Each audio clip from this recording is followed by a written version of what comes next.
Hi, I'm Thomas Mucha, and in this video I'm going to show you how generative AI technologies can be used to power AI agents or AI assistants, and more importantly, how these assistants can be used when automating more complex workflows or processes. For the purpose of this video, I'll be concentrating on a workflow within a sales team, and this workflow involves several steps and will create several AI agents to tackle these steps one by one.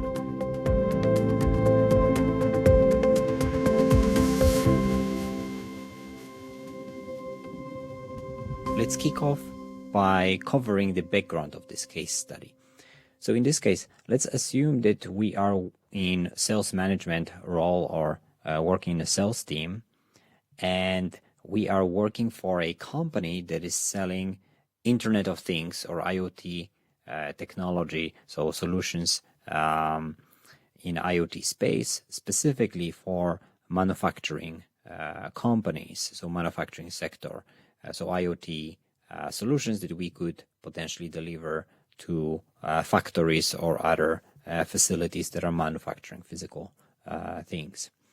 And in this role, we need to allocate sales leads to our sales team. So we are assuming that we have 4 people working for us as sales representatives or sales reps. And now one task that is important for sales teams is continuously feeding this kind of sales funnel with sales leads, so new opportunities, new potential customers. And in some cases, this is a tedious task to continuously identify potential customers or finding leads. So we will look at, let's say, a manual approach to finding sales leads, or one of the approaches, but I'll show you one where there's a manual approach, and then there's an approach where we can leverage AI agents or assistants with specialized functions or capabilities to help automate this process. Now, what I still wanted to show you here is that this is our data that we will be updating. So we want to feed this with new information, because when salespeople approach potential customers, they'll be changing status here from maybe first in progress, and then this is done. For example, this can be also done. So we could update this view so that we can see, let's say, only those that are in progress or not started. So in this way, we can monitor the progress as a sales manager, for example. But I wanted to show you also, let's say, a table view, so you will know more of what type of data we are after. So to really get the sales process going, we need to, of course, identify the company, know something about that company, and then already start thinking how IoT solutions, so Internet of Things solutions, might fit into the activities of this company. So we have a short description here, and then we allocate these sales leads to sales reps, and you can see this list here. And I have also an initial justification for allocating people to leads to different salespeople, and they are not always matching, because in our sales management role, we might reallocate, for example, some of these companies to 2 different sales reps, depending on the situation, how the situation develops, and how much is on their table.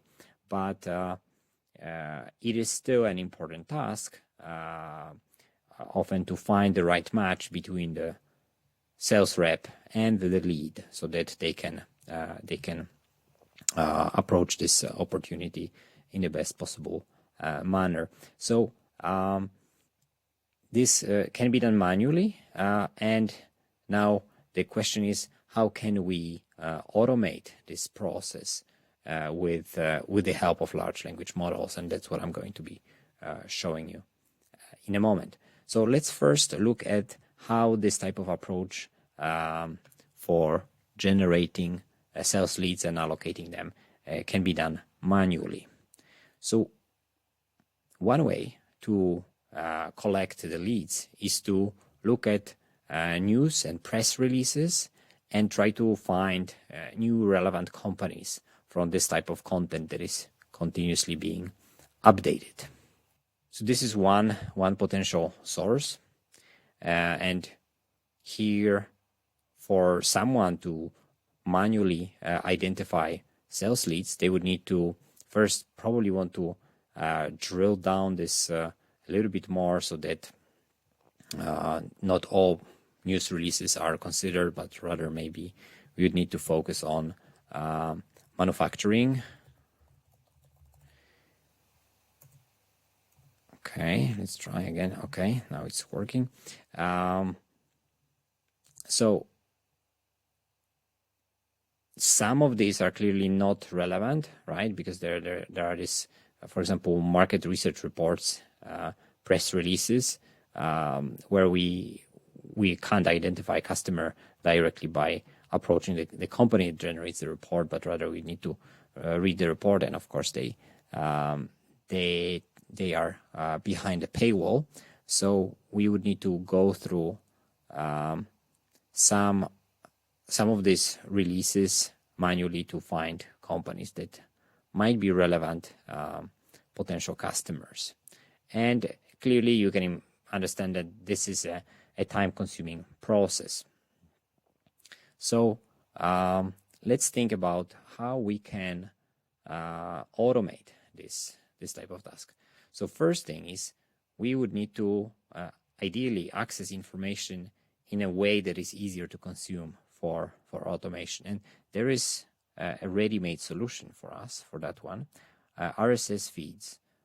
So these are standardized and structured outputs that some of these, for example, news services are generating, and we can access these to feed our raw, let's say, inputs for analysis. So we could take, for example, a feed that is centered on heavy industry and manufacturing, and this is the link to the RSS feed.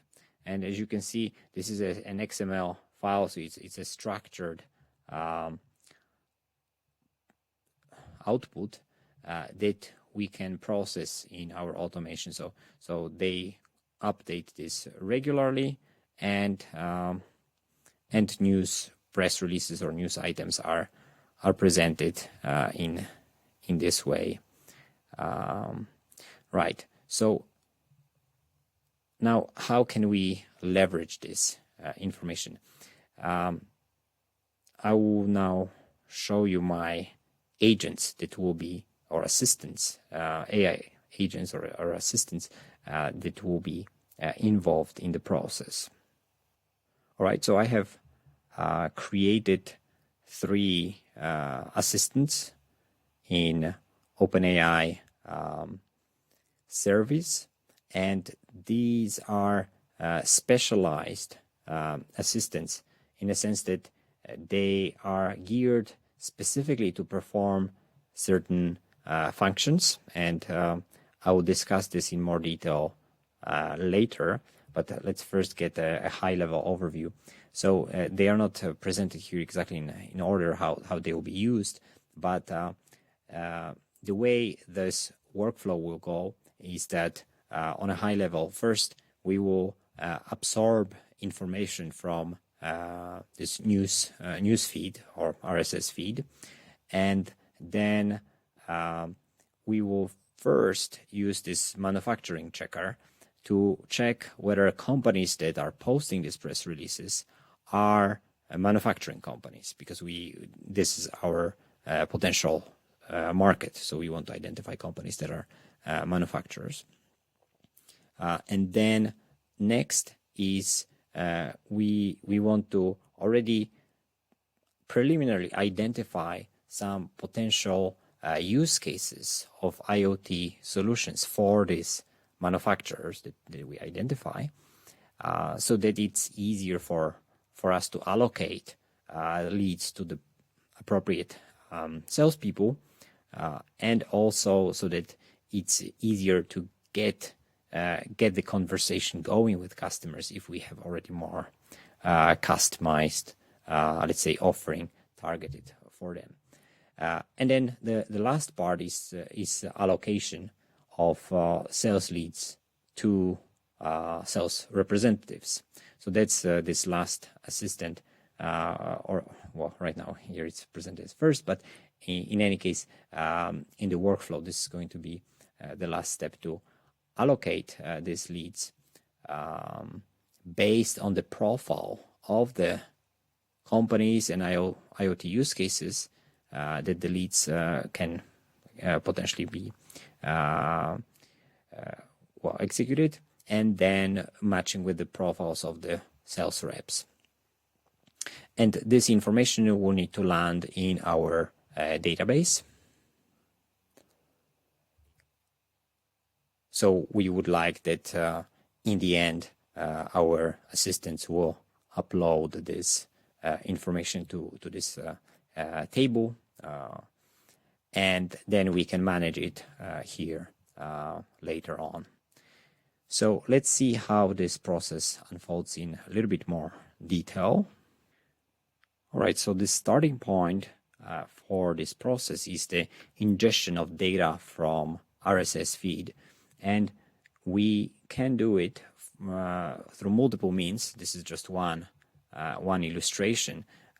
In Google Sheets, there's a specialized function to import feeds, and we are pointing it to this link that we identified earlier on, and then we are asking it to display items, so individual news or press releases. And when we update it, it is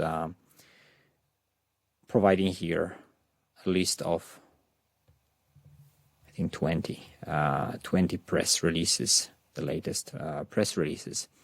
And this nicely already contains information that we can use. So most important for us is this URL. So that's the link to the full text of the press release. Accidentally, as I was working through this example, I realized that there is a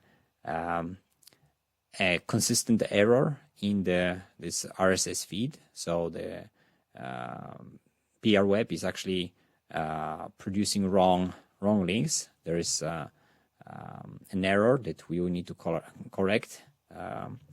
Let's see. If I take this one, for example, so if I paste this link to the browser, you'll see that this page does not exist. But if we remove one section of the link, we can actually get the full text of the press release. So what we will be doing is we are interested only in the text of the press release. So as you remember from earlier video, web pages contain a lot of additional information that we don't really want our assistants to pay attention to. So we are only interested in the text of the press release itself. And based on these texts, we will want to identify which companies were mentioned there and whether they are manufacturers. All right, so let me walk you through the workflow of how we will be working with this data. So we will have a trigger that will initiate the workflow when there's new press release added to the Google Sheets. And then we need to clean up the link so that we can actually access the page where the press release is available in full text. Then we will pull this content of this page, so that's this GET request. And then we need to clean up the content of this web page that we are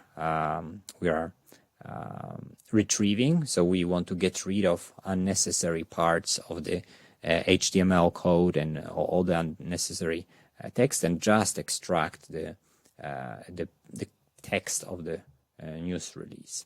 And then we get to the most interesting part. So we have three agents, as I mentioned already earlier, and the first one is the assistant that is checking if the company that we have in the press release, whether that company, or in some cases several companies, are manufacturers or not. And this is not an ordinary call to OpenAI API, so we are not just asking the model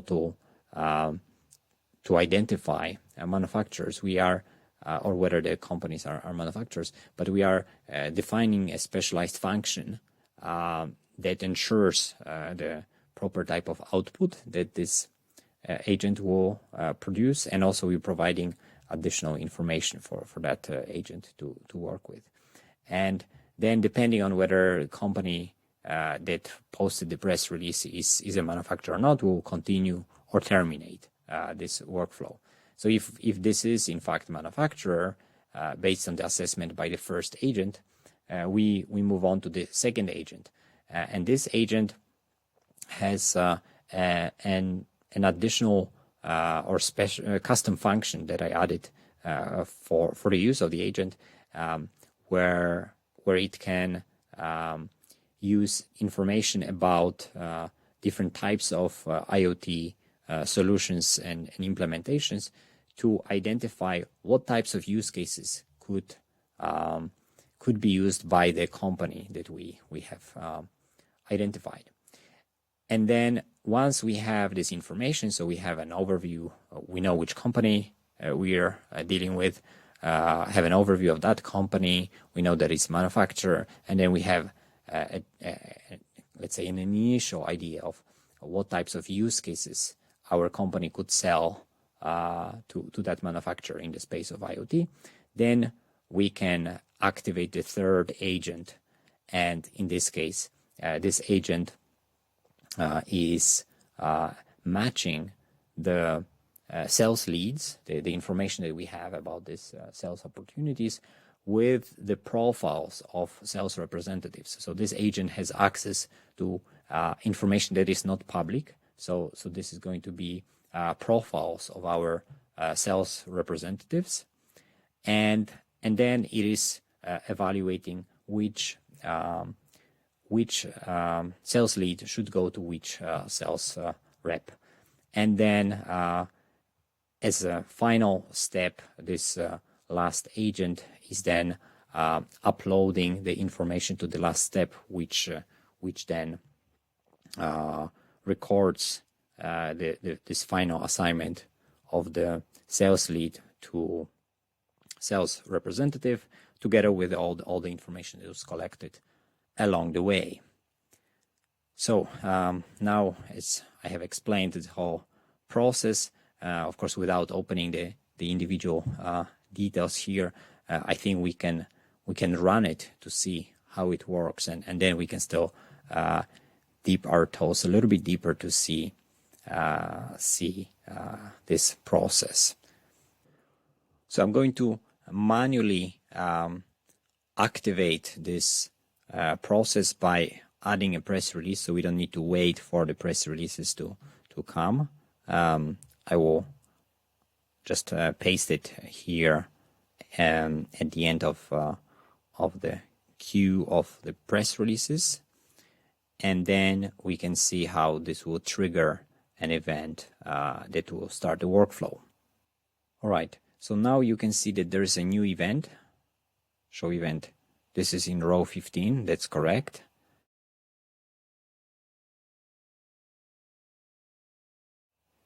All right, so now we can run the whole process.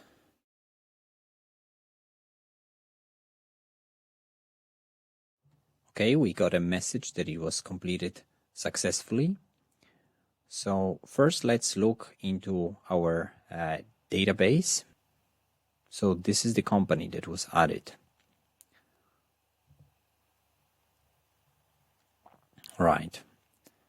So you can see it was assigned to Sarah, and we have information about this company.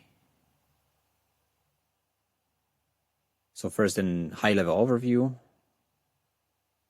Then there is a description of potential IoT use cases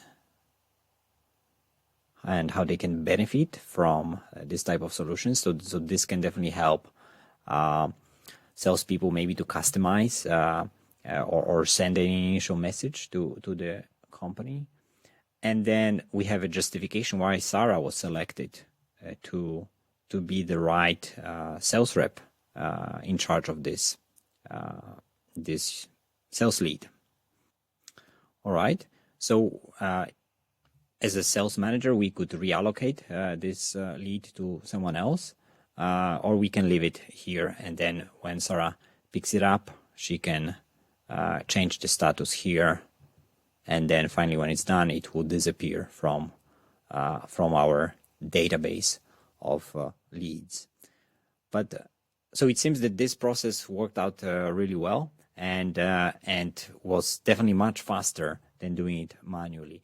But I wanted to go back to the workflow so that you can see a little bit more details of what was happening there. All right, so here we can review step by step this workflow of generating the sales leads. So you can see that first we had this link that needed to be fixed. So this is the cleaned up version of the link. And then we are making a request to that link to access the full content of the press release. And as you probably remember earlier, from earlier video, there's a lot of content in HTML files that we don't really want to send to our assistant.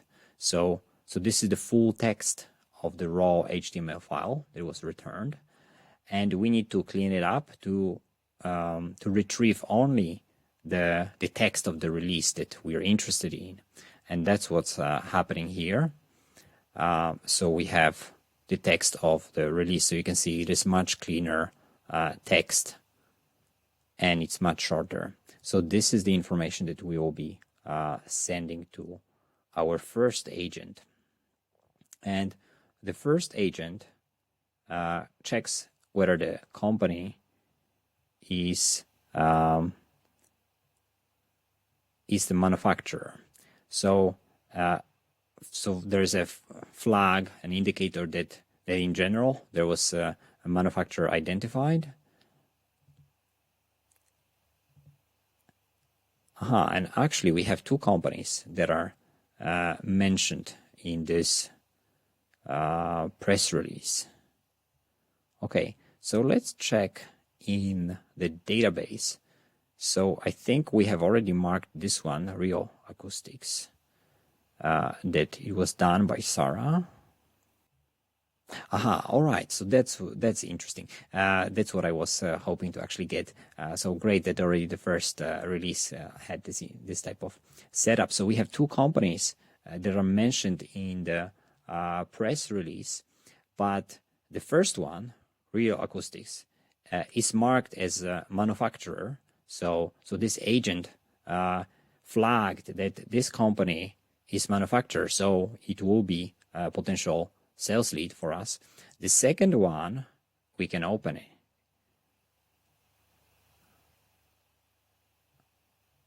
Right. So this company is not a target for us. It is not a manufacturer. So you can see it's marked as false, that this is not a manufacturer. So we will not be processing this company further. All right. So this step that at least one manufacturer was found So the process continues. We are not terminating the workflow. And then now we can move to find IoT use cases for the manufacturers that we have identified.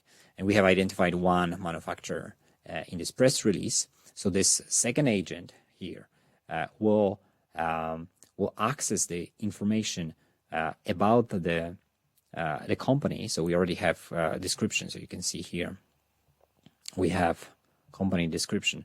So based on the description of the company, we can, or the second agent is identifying IoT use cases using, again, a specialized function for that purpose and information that we provided that is not kind of general knowledge from internet, but rather additional information that can be proprietary. And now for this sales opportunity, so the company that we identified,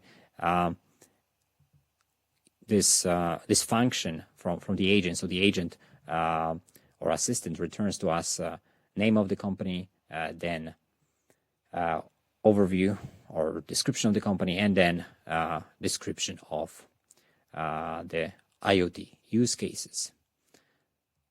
So this information goes to the third agent, which then will assign or will match the sales lead with the sales rep, and this is happening based on the information we collected so far about this company, and about based on our proprietary information that we provided to the agent about the profiles of our sales representatives. So here we can see that Sarah was selected as the best match, and there's a justification of why Sarah was selected. So the final step that this workflow is concluding with is the uploading to our database, and this is just a process of sending this information to our service where the database is hosted. What we can do next is we can look into more details into our assistants or agents. All right, so let's first look at this manufacturing checker. So this agent is getting this type of instructions. So first we are telling, okay, there's a spelling mistake, but it's not a problem. A press release. So the agent is able to figure out how to work with instructions that are not perfect even. And now the agent will identify name of the company, description of its business activity, especially also flag if this is going to be a manufacturer or not. And then this is this important, again, there's spelling mistake. Important information is that the agent should always use a function that we created or that I specifically created. So get company overview, and no additional information should be provided. So we can look still first before looking at the function. Maybe we can still have a quick look at this material. So I have uploaded 2 files for this agent to leverage in producing the responses, and this is an overview of different types of manufacturing activities, and also a list of various types of companies in manufacturing sector. So we can have a quick look at these files. All right, so the first file provides an overview of manufacturing sector as a whole.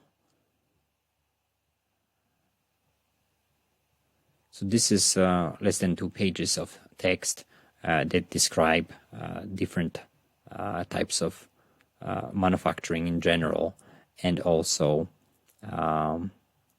talking about some of the classification. So this text is really based on the classification of industries into manufacturing according to North American Industry Classification System, NAICS system. And also based on this system, we have here a list of different types of manufacturing businesses. So this is a long list from the classification that shows to the agent a big variety of manufacturing companies. Of course, this information is not proprietary. So if we wanted to target specific types of manufacturers or specific sector, we could provide more details here that will be used by agent in executing the task. So now we can open up this function that the agent is using. So I'm not going to go through this in detail, but the idea here is that we need to define this function and describe what is it that it's supposed to be doing, and then we need to define what types of outputs this function will generate. So this ensures that we are getting the proper type of output based on the analysis performed by the agent. And this is necessary, so it's not a free-form text, but rather a specific structure of the output so that we can use it in our workflow in a standardized, automatic way. So this was the first agent that checks if a company is manufacturer or not. And then the second agent is then evaluating IoT use cases. So in this case, I wanted to be sure that the agent will be using the IoT use cases that, let's say, our case company is focused on. So I provided here inside the instructions an overview of or a couple of examples of use cases. And here again, we are asking the agent to use specialized function, which is find use case tool in the analysis. So there's no additional files, but then there's a similarly structured function that defines what types of outputs the agent must produce. And then finally, the sales lead to sales rep allocator. We have similar type of structure here. So there is a high level, or not high level, but an overview of what this agent or assistant is going to receive as input, what is its task, and how the output should look like. And then we have this proprietary information about the background and kind of profiles of individual sales team members. So we want that the agent always accesses this information, so it's available directly in the instructions. And then we want that it's using this match lead with the rep tool, which ensures, again, a proper formatting of the output from the agent. So we are capturing this output from these functions in our workflow, and then utilizing this to ensure that the automation or the connection between the steps in the automation work properly. Right, and just a moment ago I added 3 more rows to our Excel file or Google Sheets file with press releases and now they were all processed, and we have our database automatically updated.